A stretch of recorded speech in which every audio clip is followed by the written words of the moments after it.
Você está esperando um cargo de líder e não vem? Talvez o problema não é a empresa que não está te reconhecendo. Talvez o problema seja você mesmo. Vamos falar sobre o que observar, como se posicionar e as habilidades a desenvolver para que você se torne líder antes mesmo do cargo chegar.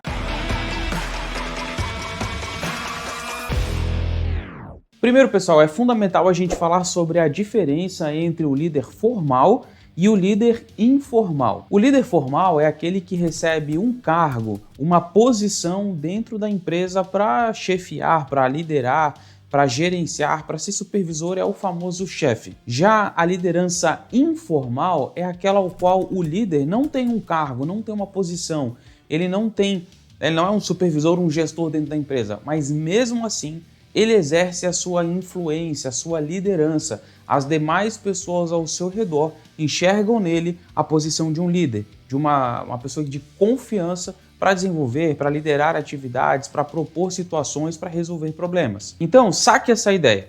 Você pode ser um líder e não ter um cargo de liderança. Assim como você pode ter um cargo de liderança, ter uma chefia e também não ser um líder. Então, quando que a gente tem o maior potencial? Quando você tem o cargo e você é um líder. Por isso que é tão falado nas empresas hoje de desenvolver liderança, para que as pessoas que estão no cargo de liderança, que têm uma posição dentro da empresa, uma chefia, uma supervisão, um cargo de gestor, também tenham essas competências como líder. Mas justamente é isso que nós vemos muito pouco ainda dentro das empresas. Muitas pessoas chegam a cargos de liderança sem ter essas competências de ser um líder.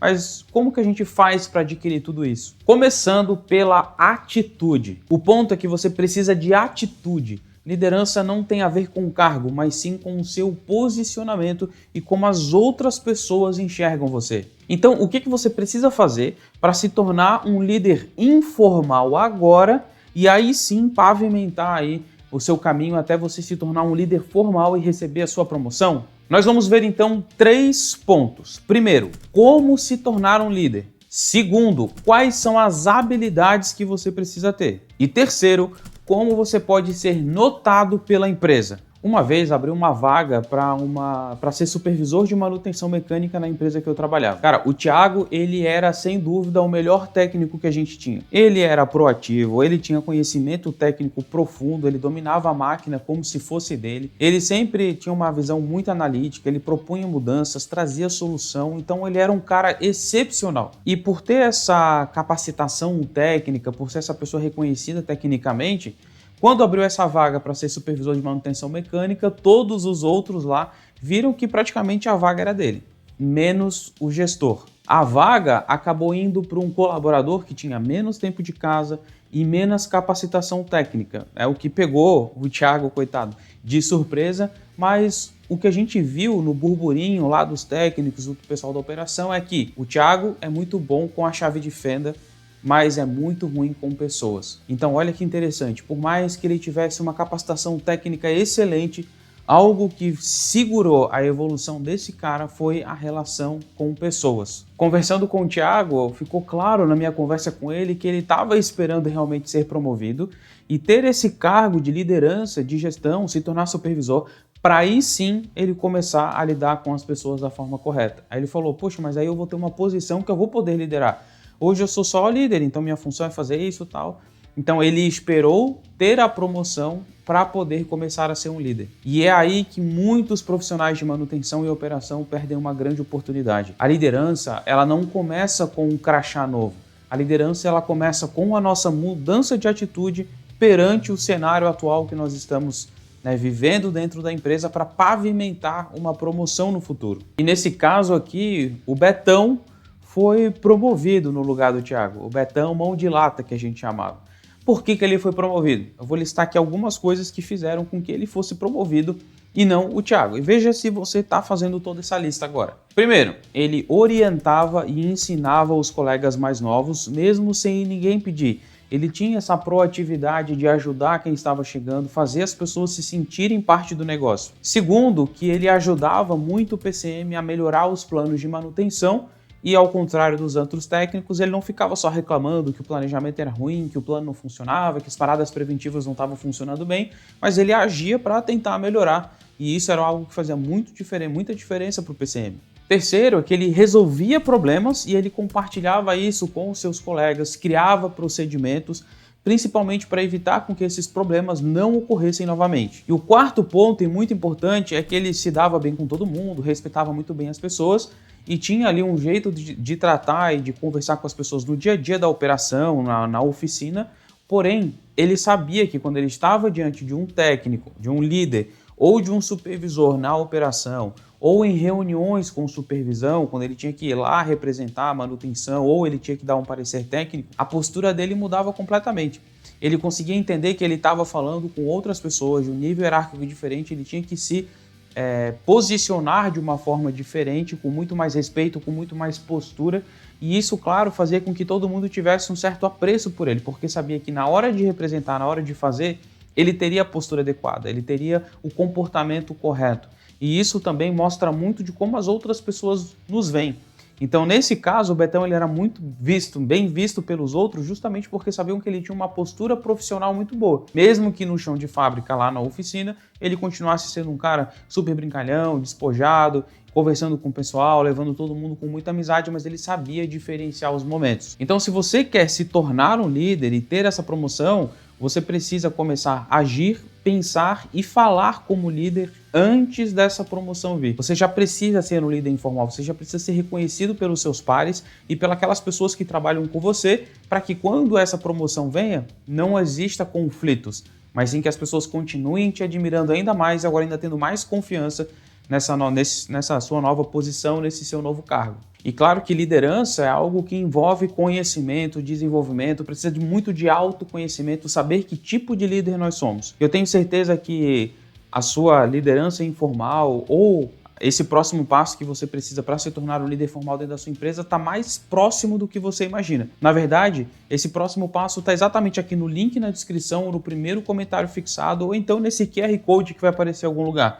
Escaneie ele, clique nesse link, que lá você vai entender quais são os próximos passos que você precisa tomar para poder se tornar um líder de acordo com a situação que você vive hoje, para poder se tornar um líder melhor, se você já é líder, ou para conseguir esse cargo de liderança que você precisa. E olha que interessante, quando a gente fala de liderança no chão de fábrica, liderança na manutenção, liderança na operação, lá onde o bicho pega, onde o ambiente é hostil, onde a gente tem muita coisa acontecendo, onde a pressão é muito grande, é muito diferente ser um líder nessa situação e ser um líder aí na parte administrativa, um líder empreendedor, um líder no marketing, um líder na parte de produto, de projeto, é outra situação. Então é muito interessante a gente aprender como que a gente se torna um bom líder na pressão do ambiente hostil do chão de fábrica, na parte operacional, no dia a dia. Por isso que você vai clicar aqui nesse link agora, eu tenho certeza que isso vai fazer toda a diferença para o seu desenvolvimento profissional. E uma vez eu estava como supervisor em uma fábrica, perto de uma linha de envase, e tinha lá um operador, o Anderson, muito gente boa ele, um cara muito capacitado. Ele era aquele tipo de operador que cuidava da sua máquina como ninguém, como se fosse da família dele. Ele entendia tudo daquela máquina ali, daquele equipamento. Mas uma vez eu estava lá, pelos corredores, conversando com ele, olhando a máquina, não estava acontecendo uma preventiva lá perto desse equipamento. Então eu vi uma cena que me chamou muita atenção e o que veio do desenrolar dessa história fez a vida do Anderson mudar completamente. A máquina, ao lado do que ele estava operando, deu uma pane. E aí a gente viu que a menina lá, que é a operadora, ela ficou extremamente desesperada, não sabia o que fazer porque parou a linha. O resto do pessoal que estava perto começou a falar, de novo, não sei o que, começaram a resmungar, e aí foram tirando algumas coisas da máquina. E a menina que era novata, a gente sabia que ela era novata justamente porque ela estava com a camisetinha lá em treinamento, da parte de aprendizado e tal. Então a gente sabia que ela era novata.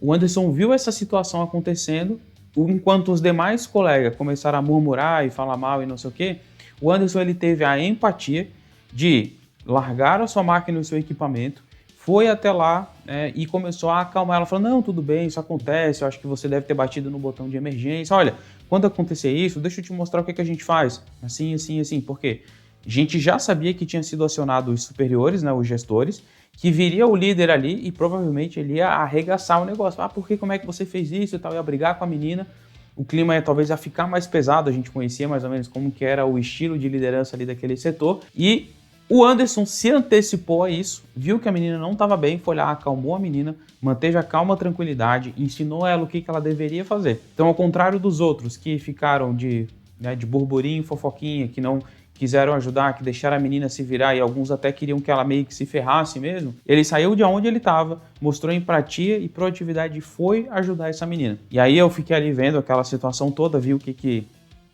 estava, né, o que estava acontecendo. E aí depois, quando ele voltou, eu vi que ele deixou a menina mais calma, daí depois chegou os líderes lá daquela parte da linha, e quando ele voltou eu falei para ele, olha, se um dia você quiser ser líder, você acabou de fazer aquilo que é o mais importante, colocar as pessoas na frente de tudo. Antes do processo, antes do resultado, antes de entender o problema, você foi lá e acalmou a pessoa. Então, o líder, ele tem que ter essa frieza, esse controle emocional de, antes de tudo, pensar nas pessoas, porque são as pessoas que vão fazer o processo acontecer. E olha que interessante, né? Depois de conversar isso com o Anderson, ele ficou interessado em saber mais sobre a parte de liderança e falou, olha, nunca falaram para mim que eu podia ser líder. Então a gente começou a bater um papo ali, apesar de que eu era de outro setor da manutenção, ele era da operação, a gente começou a bater um papo com mais frequência, trouxe para ele alguns conteúdos sobre feedback, como se faz um one-on-one, o que se espera de um líder, o que é uma liderança situacional, quais são os perfis de liderança que a gente tem. Enfim, a gente foi conversando muito sobre isso, ele foi estudando, foi me trazendo. Depois eu fiquei sabendo, depois que eu saí já dessa fábrica, que eu já tinha implementado o serviço lá, eu fiquei sabendo então que ele foi promovido a líder de toda aquela linha de produção. E eu fiquei muito feliz de ter participado aí nesse desenvolvimento profissional dele. Mas olha que interessante, né? Essa história do Anderson, ela pode ser simples, banal e pode acontecer muito, mas ela nos dá lições muito importantes. Eu quero que você preste muita atenção nessas lições que nós aprendemos desse relato. Vamos falar o primeiro. Proatividade com foco no time. Ele não esperou ninguém pedir para ele ir lá falar com a menina. Ele viu a situação, identificou que poderia ajudar, agiu antes do líder da menina chegar, controlou a situação, de uma forma com muita empatia e conseguiu contornar de forma que quando os supervisores, os líderes chegaram para ver, a situação já tinha se acalmado muito. Então, uma proatividade com foco no time. 2, comunicação clara e com empatia. Ele não chegou lá e falou, puxa, você não sabe fazer nada, você aprendeu e falou, calma, tá tudo bem, isso acontece. Olha só, quando acontecer isso, olha o que você tem que fazer. Primeiro, você tem que parar a máquina tal e tal, garantir que não tem nada passando ali pelo envasamento e depois você vai fazer isso e isso com muita calma, com muita empatia, conversando com a menina, ajudando ela, desenvolvendo ela. Então essa comunicação clara e com empatia fez total diferença. Terceira lição é a inteligência emocional. Ele viu que a coisa estava ruim, tinha parado a máquina, que isso é extremamente sério para a empresa estava perdendo dinheiro com máquina parada, mas ele sabia também que não adiantava ter o desespero ou ele ir lá e meter a mão e tentar ligar a máquina, passar por cima de todo mundo. Ele foi lá dar suporte e orientação. Só que, claro, para poder fazer isso, ele teve que manter a calma, ele teve que se manter estável, sabia que a qualquer momento podia chegar o líder daquela linha, o supervisor daquela linha, e podia lá brigar, esbravejar, que era provavelmente o que aconteceria mesmo. Ele sabia que isso ia acontecer e ele já estava preparado emocionalmente para isso. Então olha como a gente ter controle emocional, inteligência emocional é muito importante na liderança. O quarto ponto que a gente aprende com o Anderson é o espírito de colaboração, o espírito de equipe. Ele podia simplesmente falar, não foi problema na minha linha, não parou a minha máquina, tá cheio de colegas lá que pode ajudar a menina, então, cara, não é problema meu. Eu vou continuar cuidando aqui. Mas não, ele teve esse espírito de equipe, esse espírito de fazer as coisas junto para dar certo. Então ele assumiu a responsabilidade, ele assumiu o problema. Então o problema dela é o meu problema. Nós somos da mesma empresa, nós somos operadores, a gente está aqui para se ajudar. Então esse espírito de colaboração foi fundamental. O quinto ponto é que ele ensinou. Ele não só foi lá e disse o que era para fazer, ele ensinou a menina a fazer. E com certeza, se aquilo acontecesse de novo, agora ela teria muito mais tranquilidade para aplicar o passo a passo que foi passado para ela. O sexto ponto foi a visão que ele teve além da operação. Quando eu falei para ele que ele poderia se tornar um líder e se ele quisesse um dia ser líder, ele simplesmente começou a me perguntar e conversar comigo sobre o que fazer, o que precisava ser feito, o que eu recomendaria, como assim, como é que funciona. Então ele não pensou só na operação, ele não pensou só em entregar o melhor daquela máquina, daquele equipamento. Ele começou então a pensar num todo, de forma sistêmica, de como tirar o melhor de cada um e se interessou por isso. E isso nos leva também ao 7º ponto, que foi a vontade de querer aprender e se desenvolver, mas principalmente a humildade. Quando eu falei para ele que tinham técnicas, ferramentas como feedbacks, one-on-one, avaliação de desempenho, liderança situacional, enfim, como que se faz mudança de culturas, quebra de expectativa, gerar um desconforto para gerar a mudança, tudo isso ele se mostrou extremamente humilde e receptivo a aprender e a se desenvolver. E isso é uma excelente característica de um líder. Todo líder precisa ser um bom liderado. Todo líder precisa ser humilde e querer aprender, porque isso vai transmitir para os demais. Todo mundo que tem poder tem que saber lidar com o poder que tem. E só vai saber lidar com o poder aquele que consegue ser obediente, seguir ordens e fazer as coisas dentro de um processo bem definido. E isso reforça muito esse nosso 2º ponto, que a liderança envolve várias habilidades, muito além das habilidades técnicas. E quando a gente consegue mostrar, todas essas habilidades, principalmente em forma de resultado, é aí que está a chave do sucesso. Porque a empresa ela vai olhar para você de acordo com o sucesso que você é capaz de entregar, conforme aquilo que você consegue construir dentro da empresa, os resultados que você alcança e como você mostra esses resultados. Então, como ser notado pela empresa? Tenha resultados. Resultados que você consegue demonstrar, resultado que os seus pares e as pessoas à sua volta conseguem notar e até conversar e falar que você está tendo bom resultado. E por último, traga resultado para os seus gestores e para os seus superiores. Essa é a melhor forma de a gente ser notado. E quando a gente é notado dessa forma, que a gente está trazendo esse tipo de resultado com empatia, com espírito de liderança, envolvendo as pessoas, desenvolvendo pessoas, com certeza nós vamos ser vistos como líder e a gente vai ter muito mais possibilidade de alcançar essa promoção que a gente deseja ou de ser esse líder que inspira pessoas, que move pessoas. E como que a gente faz tudo isso? Claro que aqui foi só um bate-papo breve, mas e se você pudesse aprender com pessoas que têm mais de 20 anos de experiência nessa área, liderando projetos, desenvolvendo coisas dentro da indústria e principalmente na área de operação e de manutenção? Pois é, nós temos uma formação completa para que você possa desenvolver essas suas habilidades, se autodescobrir, descobrir que tipo de líder que você é, qual é a situação que melhor encaixa o seu perfil e quais são as técnicas que líderes que estão lá no chão de fábrica, que estão no dia a dia da operação, que estão no dia a dia aonde o bicho pega, o que a gente precisa fazer? Às vezes a gente não pode ser uma liderança muito frouxa, mas a gente não pode ser também um líder que aperta muito. Como medir isso? Como entender se o nosso time está desempenhando bem? Quais são as ferramentas, as estratégias que nós como líder podemos usar no dia a dia?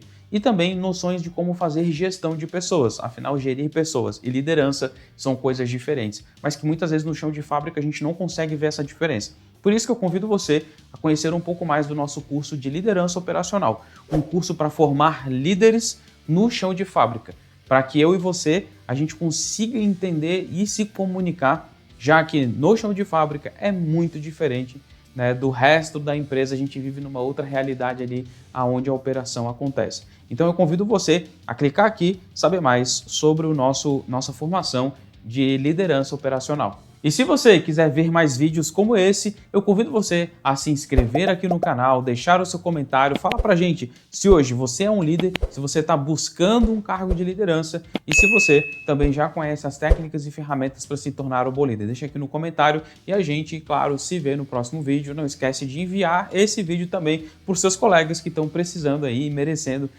esse cargo de liderança ou se tornarem líderes melhores, beleza? Um grande abraço e até o próximo vídeo.